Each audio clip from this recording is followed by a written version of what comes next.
Thanks everyone for coming out and taking a look at what's new in the new Clarity on-premise 2024 product. Been working on this for a while and we're happy to show it off to you.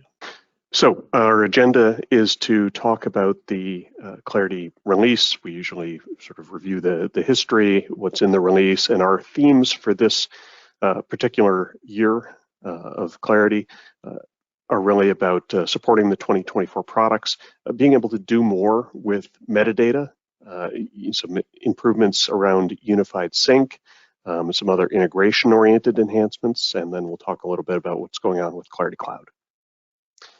So historically, we have done 2 releases per year as a release cadence for most of Clarity's life, and that will continue. That has continued here, so we expect to do another release, a feature release of Clarity in the fall. We're still sort of debating the timeline depending on when Autodesk University falls and whether we want to have something to show there or before or after. So the first thing for us to really talk about is the Revit and Revit Server version support. As we've done in the most recent few releases, we are supporting 5 versions of Revit and Revit Server, like full support. So that is 2024 for this new release, all the way back to 2020. And then we have limited support for Revit 2019 tasks. And we support that by having you run an older Clarity Task Server. So running last year's Clarity Task Server will let you to get to 6 versions of Revit fully supported. So we continue to hope that's enough for people, and you know, always you know, give us feedback if that's not really enough, or you feel the squeeze of having to give up on Revit 2018 support or the full support for Revit 2019. So the first topic that we want to talk about in detail is really what falls under this do more with metadata side of things. In general, one of the things that was driving us in this release is we do have some customers that are really getting deep into ISO 19650, and part of that seems to be using more things like custom attributes in BIM 360 to mark up and identify and add attribute data to BIM 360 files and be able to leverage that kind of data. And so we wanted to be supportive of people who are in that that sort of approach to things, as well as if you're not going whole hog on that, but you do want to get more into metadata. We think that some of these enhancements will help you as well. The biggest feature that we'll look at is our new web-based event triggers, and then we'll also look at how we're helping you update metadata in BIM 360 from data that you already have inside of Revit. So web-based triggers. This is a new concept that we've set up. It is set up in individual tasks, much like you go in today and say whether a task is launched on demand or on a schedule, or we've traditionally had something called immediate on sync to central. This is a new mechanism for you to set up a task and for you to say that I want to watch the files in this particular folder structure, and anything which changes inside of BIM 360 that matches these criteria should cause my task to be run.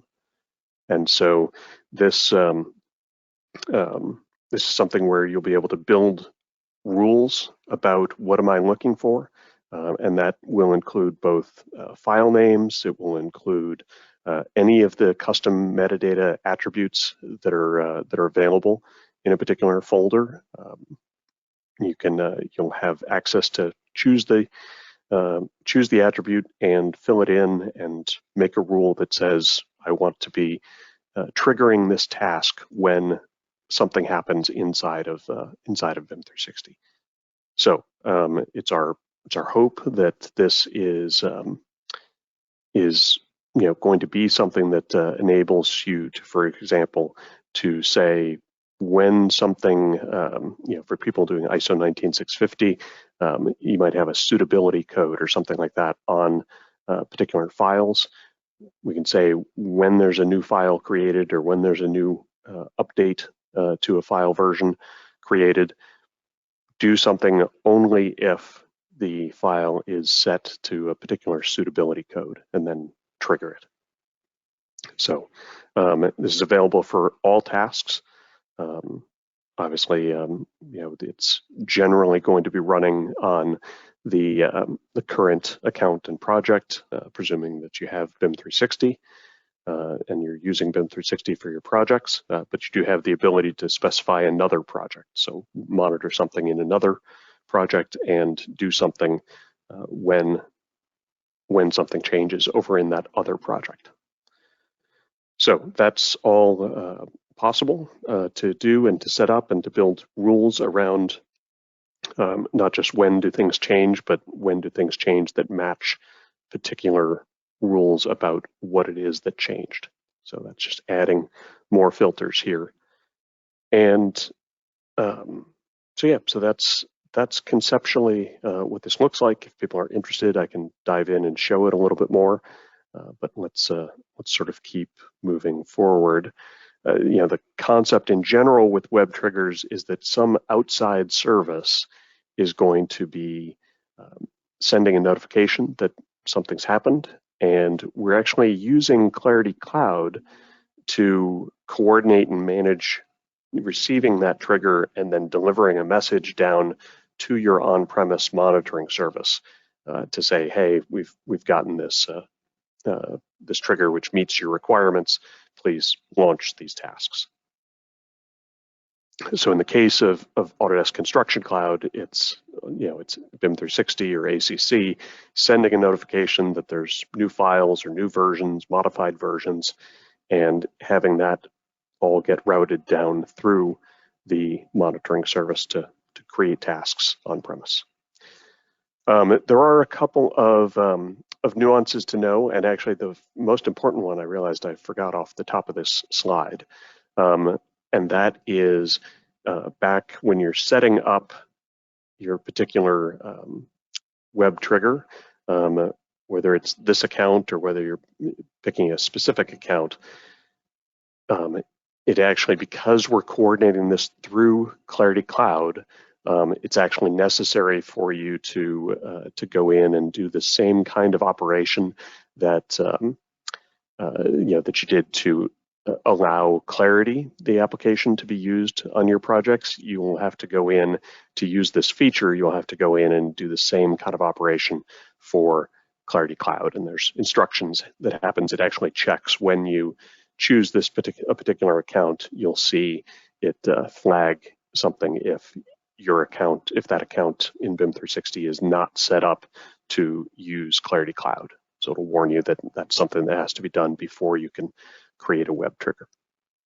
So that's probably the most important nuance to the whole BIM 360 ACC trigger side of things. The other thing is just how it behaves when the trigger comes in.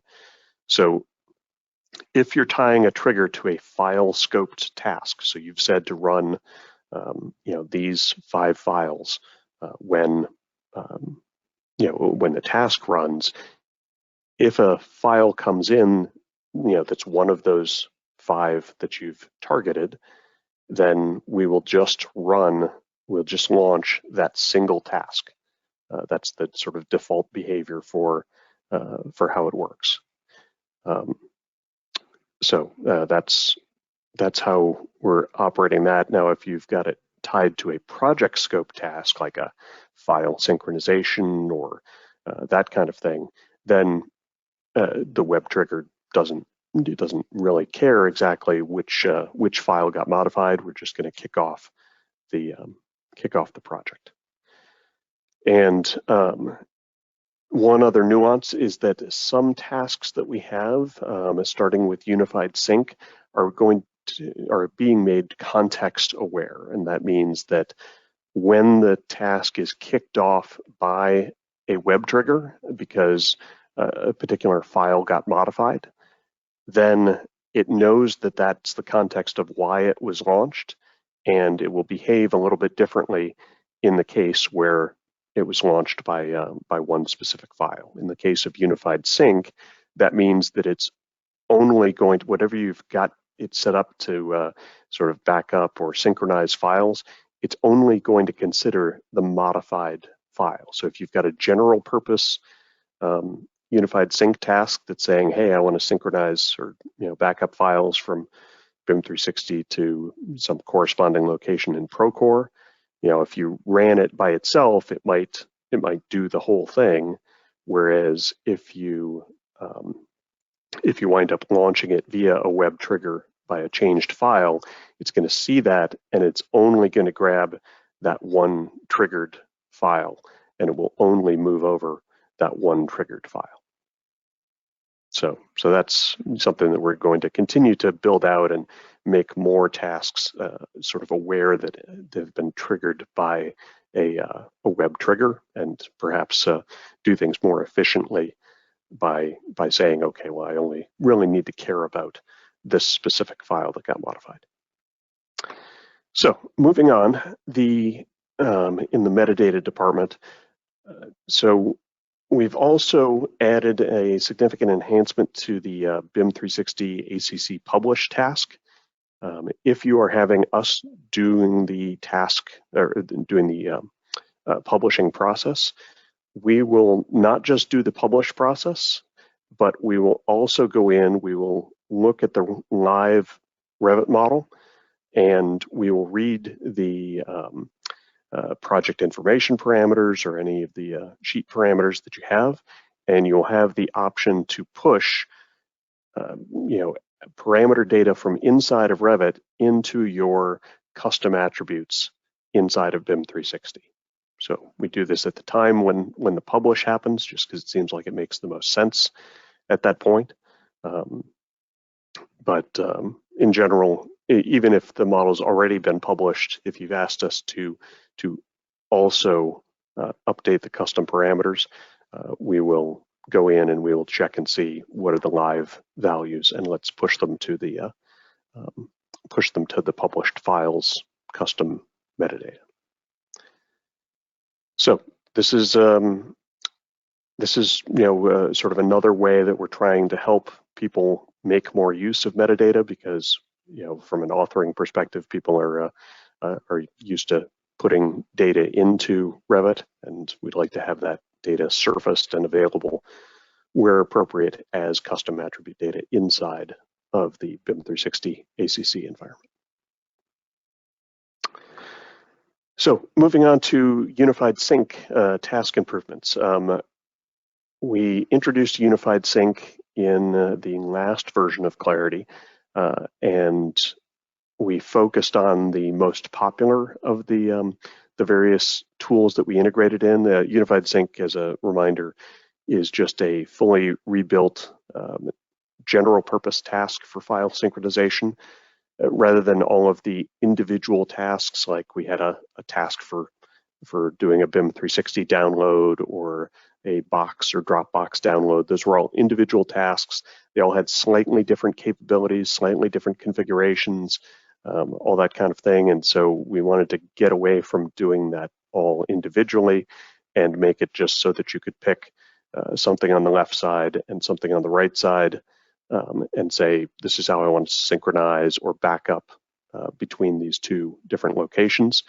We've come along in this version is we had already supported whatever this is, 4 or 5 of our most popular different systems that we do file synchronization with, and we've added the others that we were missing. So we've added the Box, Dropbox, Google Drive, and Ignite support within Unified Sync.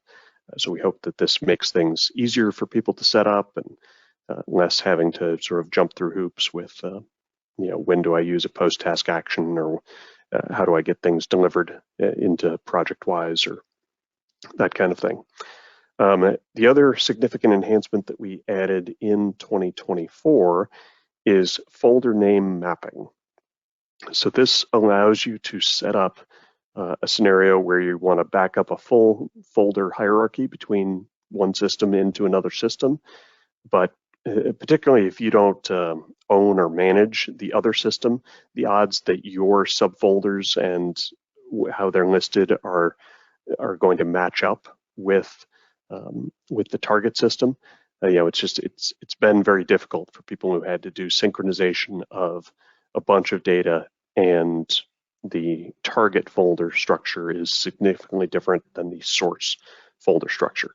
And so now we are able to go in and add a table in this configuration of relative paths within your source or the left side system, and corresponding relative paths in the right side system, so that you can deal with the idea that you don't have to you don't have to have both sides match, or you don't have to work around this by creating a separate unified sync task for every single folder, so that you could say what corresponds to what. So it's our hope that that simplifies this kind of problem that people might have had with the unified sync kind of setup. So another sort of important discussion to have for us is around Desktop Connector. We know that I think for most people, it's been our recommendation to stay on Desktop Connector 15.8 because of the changes that Autodesk made in 16.x of Desktop Connector. And the biggest change that worries us with that is that one particular workstation is limited to 40 projects, which is fine for humans, but it's less okay for Clarity task servers. We've got lots of customers who are running certainly more than 40 projects worth of tasks on every task server every night. And so how would you keep that kind of thing synchronized so that the task server could do its work and have access to the Desktop Connector files? And so what we've done in Clarity 2024 is put some changes in so that through some automation that we've done, as Clarity task server starts each task, it will first go in and say, is this project on my list of 40? And if not, add it. And if that takes me to 41, which is too many, then look through and see which project I have used least recently and remove that project from the Desktop Connector. So it's going to be our sort of best that we can do at the moment to try to keep things moving and try to keep keep Desktop Connector functioning the way that you like it to function, but also Clarity able to keep on doing the tasks that it needs to get done. This is sort of UI-based automation rather than a real API for Desktop Connector. We're still pushing on Autodesk to give us sort of real API access so that it can be a little bit, I won't say it's fragile, but it's not as strong as it could be. But this is really the best option that we can do at this particular moment based on what's there. So this is behavior that you opt into inside the Clarity task tray. And the one bit of nuance here is, depending on your company's Windows settings and group policies, it may be necessary for the task server to remain signed in and not locked. If something is locked, it does in some case restrict our ability to do UI automation and click on buttons while the machine is locked.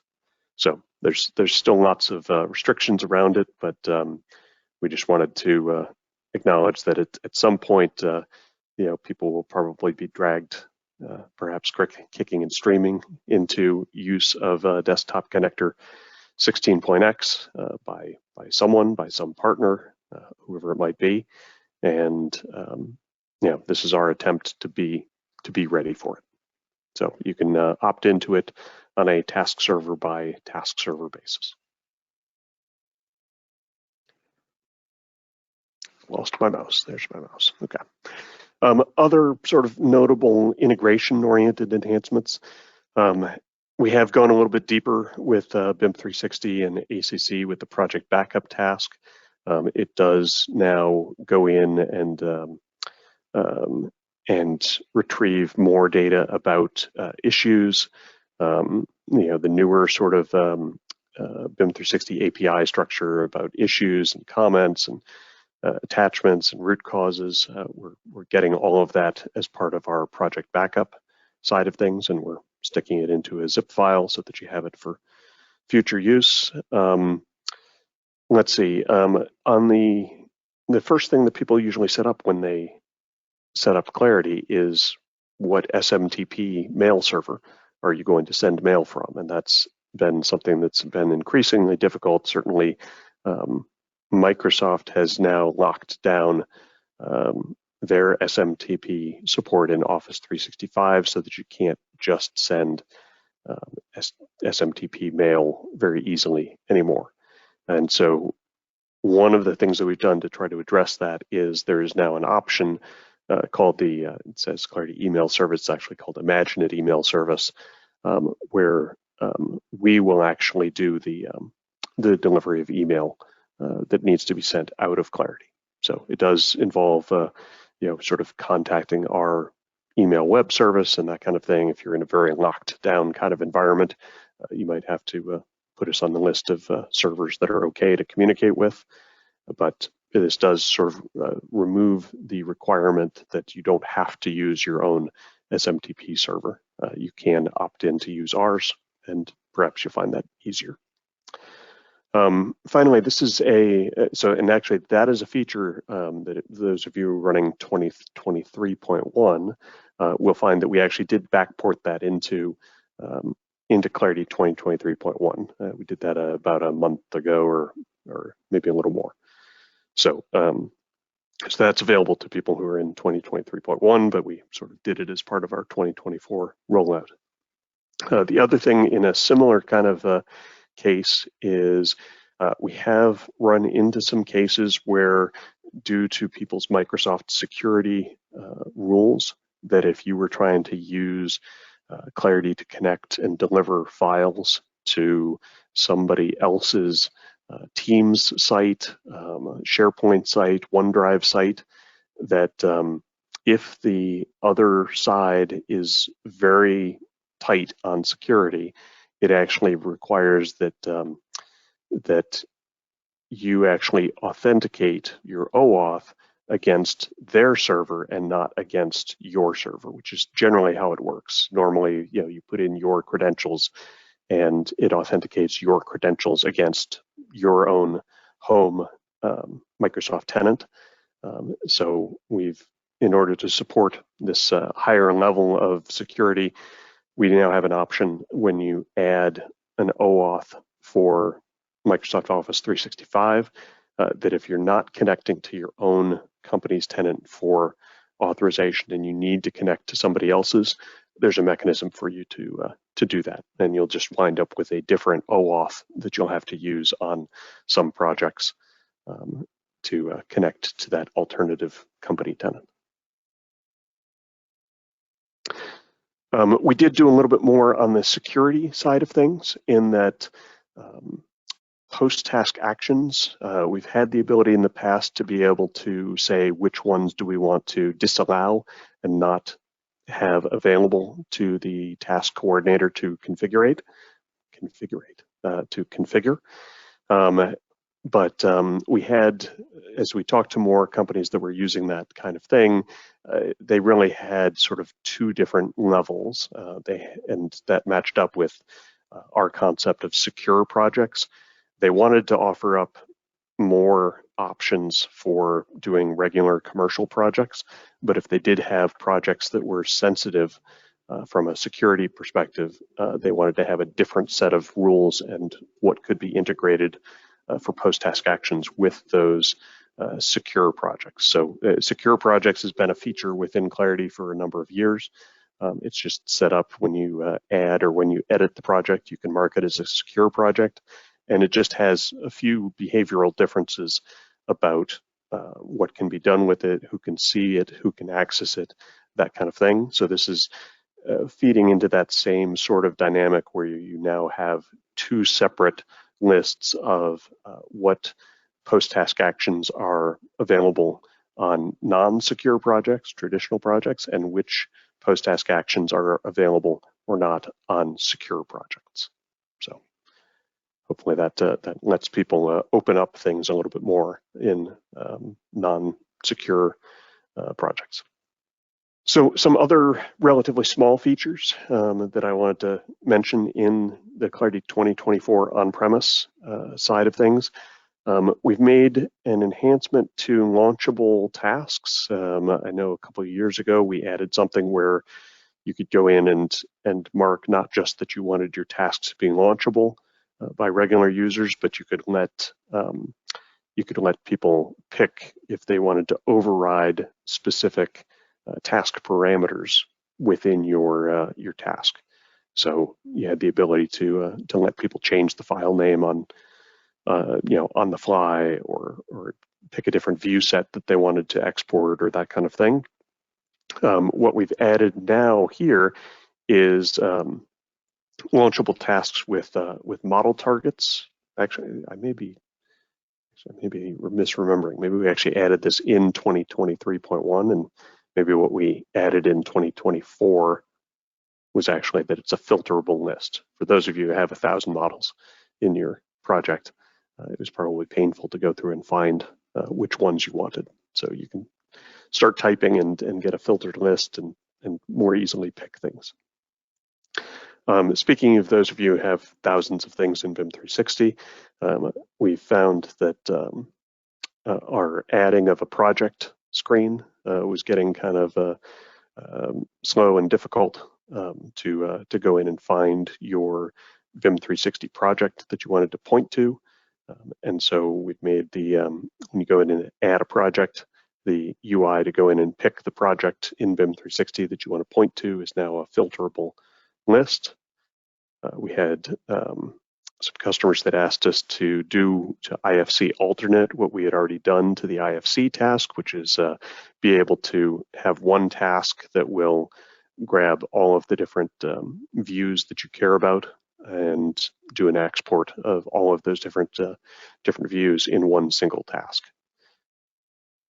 For those people using cross-project querying, there is some people who had a ton of data being indexed cross-project, and that process wound up really taking a lot of the CPU cycles of the database and really slowing everything down.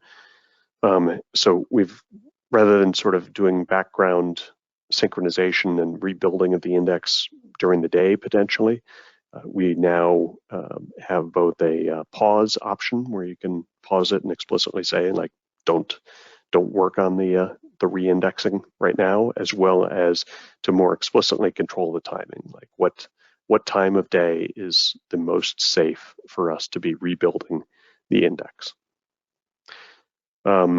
Let's see, we had some people sort of complain about our auto archiving features, that it was, as we are looking for projects that have not changed significantly in a certain amount of time. And unfortunately, our template projects often fall into that category where the files in the template project don't actually change. And so as a result, we did go in and add options for skipping the deactivation for a template-based project. It just requires you to add a project parameter to it saying skip this. We've got some more data in the database exports, so some ability to know about area and volume settings and the phase maps for links. And from an API perspective, we just got a couple more Clarity REST API enhancements for people who are making use of that. So that's what's in our Clarity 2024 product altogether. At least that's everything I could come up with. You can also check it out inside the online help. We've got our traditional what's new section, and you can dig into the documentation on all of these features and how they work. So at this point, I'd like to open things up for questions, and I'm happy to drill in and show things if people are interested in them. So I invite you to go over to your Q&A section, and who's excited? This guy. Excellent. Not so much a question as a statement, but we'll take it nonetheless. Let's see, the web trigger. Can this work with Bridge? One file changes but triggers a copy to another project on a hub. Yes, I believe that this would be exactly the kind of thing. I haven't actually looked at it with Bridge, but yes, I believe that this would work just fine with Bridge and be supportive of that. Let's see, the next question. So web triggers requires you to have Clarity Cloud. No, you do not have to have Clarity Cloud. What you have to do is you have to go into your BIM 360. It's still today, it's still under that custom integrations thing. We're still fighting Autodesk to get it on the certified list of apps. But yeah, you just have to say it's okay for Clarity Cloud to interact with my BIM 360 account. There's no cost, there's no sign up. It's just you opting in to say it's okay if Clarity Cloud looks at something of ours. Let's see. So yeah, and there's instructions in there. You'll see how it works. But yeah, no charge, just signing up. Let's see, can you push the version of Revit into an attribute within BIM 360? That is a fantastic idea. And I don't believe that we have that built in, but that is a good enough idea. I'm going to take a note on that. And we will make that magically appear inside of, in an update to Clarity 2024, because that's a great idea. Does 2024 have issues with Desktop Connector 15.8? I do not believe so. I think 15.8. I don't know the sub build number version there, but I think that we are solid with 15.8 still. So I would expect at least the same level of support and everything with that you have in Clarity 2023.1 at least. So I'm happy to follow up in the after if there's something more I should know or more I should investigate relative to your question. Is publishing without links supported? Yes, actually that's another small enhancement that we made. We did, you now pick inside of the configuration of the BIM 360 ACC publish command, you now pick, is it with links or without links? Any updates to the add-in within Revit? There are no real meaningful updates to the add-in within Revit other than to support Revit 2024. So if you are moving to Revit 2024, you will need to deploy the newer version of the Clarity Client add-in for Revit. But if you're not going to 2024 yet, you can continue to use the the Revit or the existing Clarity 2023.1 client add-in for as long as you want, or at least for this release, I should say. Is IMAGINiT looking to improve the task failure details provided in the web interface? A lot of the failure reasons have become harder and harder to interpret. Yes, this is something that we have. We spent some time on it, a lot of time, I would say, a couple releases ago. But yeah, we agree it's still not where it needs to be. And so this is the kind of thing where we'd really like to to sort of work with people and either collect. Have you export out from your completed tasks page, like what are the what does your error list look like, and we can look through your errors and spot the ones that are really unfortunate and hard to. I guess we want all of our errors that appear to be actionable, if possible. So ultimately, if it's not actionable, they're not intended to be developer failure messages. They're intended to be something for someone in the role of a BIM coordinator, a VDC coordinator, Clarity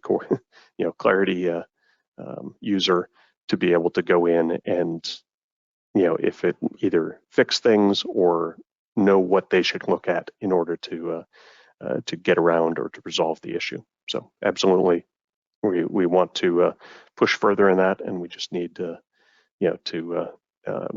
either get feedback on specifics, or we're happy to do a deeper dive looking at your data more broadly.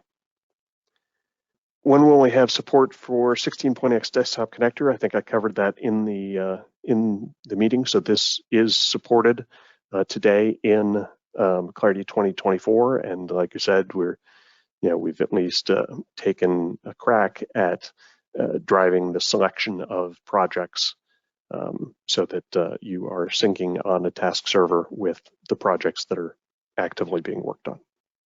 All right. Well, thank you everybody for coming out and sitting through this. We're very excited to have Clarity 2024 out, and we're already in the process of working out what is in 2024.1.